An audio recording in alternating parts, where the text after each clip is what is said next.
Hello hi అండి. ఈరోజు నేనైతే తలకాయ కూర అయితే వండుతున్నానండి. తలకాయ అంటే ఏంటో అనుకుంటారు, మేక తలకాయ అండి. మేక తలకాయ తీసుకొచ్చారు. ఈరోజు మేక తలకాయ కర్రీ అయితే నేను చేస్తున్నాను చూడండి. దాంతోపాటు చికెన్ కర్రీ కూడా చేస్తున్నాను, రెడీ చేస్తున్నాను చూడండి. బాండీ వెలిగించాను. నేనైతే కుక్కర్లో వండుతాను కాబట్టి కుక్కర్ అయితే పెట్టానండి. చూడండి, అందులో 2 స్పూన్లు అయితే నేను పెద్ద స్పూన్ తోటే వేసుకున్నాను ఆయిల్ బాగా వీటెక్కిన తర్వాత మనం ఆనియన్స్ అది వేసుకోవాలండి. చాలామందికి తెలుసు కర్రీ, కానీ నేను కూడా ఎలా చేస్తున్నానో ఒకసారి చూపిస్తాను చూడండి. మామూలుగా అయితే మనం చింతపండు కూడా వేసుకోవచ్చు. నేను ఏ చింతపండు లేకుండా మామూలుగా అంటే చికెన్ కర్రీ వండినట్టుగా అయితే వండుతున్నానండి. చూడండి, ఉల్లిపాయలు అయితే ఎగిపోయినాయి. ఇప్పుడు తగినంత అల్లం పేస్ట్ అయితే వేసుకోవాలండి. అల్లం పేస్ట్ కూడా మనం కొంచెం పచ్చివాసన పోయినంత వరకు మనం ఒక 2 మినిట్స్ వేపుకుంటే సరిపోతుంది. ఎక్కువసేపు అవసరం లేదు. ఆల్రెడీ మనం ఇప్పుడు ఏంటంటే మటన్ అనేది అందులో వేసేస్తాం కాబట్టి బాగా కుక్ అయిపోతుంది. ఇప్పుడు కడిగింది మటన్ మొత్తం తలకాయ కూర అంతా అందులో వేసుకోవాలి కుక్కర్లో. మామూలుగా వండొచ్చు, కాకపోతే అది కొంచెం గట్టిగా ఉంటుంది కాబట్టి కుక్కర్లో అనేది వేసుకోవాలండి కంపల్సరిగా. వేసుకుంటేనే కర్రీ అనేది బాగా ఉడుకుతుంది, లేదంటే అసలు ఉడకదు కూర అనేది. ఎప్పుడైనా సరే ఇలాంటి కర్రీస్ తెచ్చుకున్నప్పుడు మనం కుక్కర్లోనే వేసుకోవాలండి 100%, ఎందుకంటే బాగా ఉడుకుతుంది.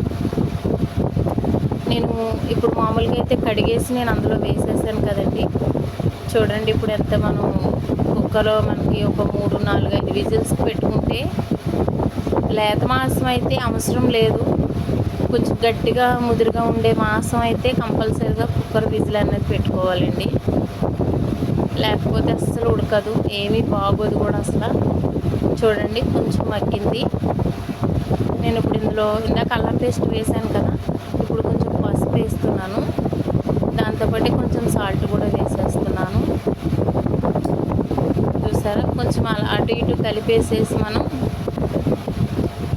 మనకి ఎంత వాటర్ అయితే కావాలో అంత వాటర్ మాత్రం వేసుకొని మూత పెట్టుకుంటే సరిపోతుందండి. చూడండి, నేను ఇందులో సుమారుగా ఒక పెద్ద చెంబుతో అయితే వేసాను వాటరు. అంటే నాకు ఎంత కావాలో అంత అయితే నేను వేసాను.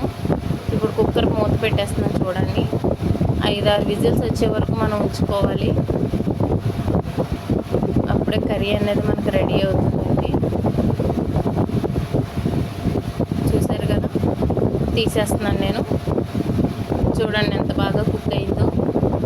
మటన్ అనేది ఎప్పుడైనా సరే ముదురు మాంసం అయితే మనం ఇలాగే వేసుకోవాలి కుక్కర్లోని. చూసారా, వాటర్ కూడా నాకు సమానంగా సరిపోయిందండి. ఇప్పుడు నేను అందులోకి అయితే కారం అయితే వేసుకుంటాను. మనం ఎంత తింటామో అంత వేసుకుంటే సరిపోతుందండి కారం అనేది. ఎక్కువ వేయనవసరం లేదు, ఎందుకంటే మిర్చి వేసాము కాబట్టి మనం ఎంత తింటే అంత వేసుకుంటే సరిపోతుంది. అంతేనండి, ఒక 2 నిమిషాలు మనం ఉంచి దాన్ని తీసేస్తే సరిపోతుంది. ఇది మటన్ మసాలా అండి, మనకు మార్కెట్లో దొరుకుతాయి కదా, ఆ మటన్ మసాలా.